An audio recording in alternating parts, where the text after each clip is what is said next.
અંકલેશ્વરમાં 2,70,000ની કિંમતનો હાઇબ્રિડ ગાંજા પ્રકરણમાં ફરાર યુવકની સુરતથી ધરપકડ કરવામાં આવી છે. એસઓજી પોલીસે અંકલેશ્વરમાંથી ગત નવેમ્બર માસ દરમિયાન હાઇબ્રિડ ગાંજાનો જથ્થો ઝડપી પાડ્યો હતો.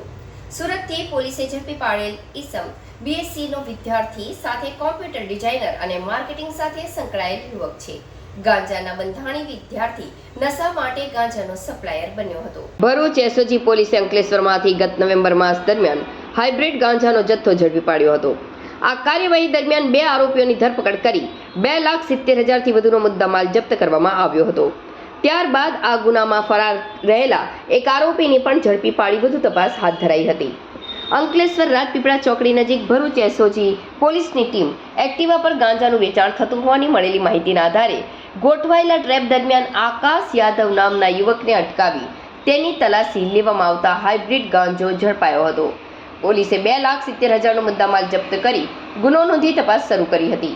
આ ગુનામાં સંડોવાયેલ સુરતના અડાજણ વિસ્તારમાં રહેતા વધુ એક આરોપી ફરાર વંશ સિદ્ધકુમાર ઉદ્દાસીની ધરપકડ પોલીસે કરી હતી.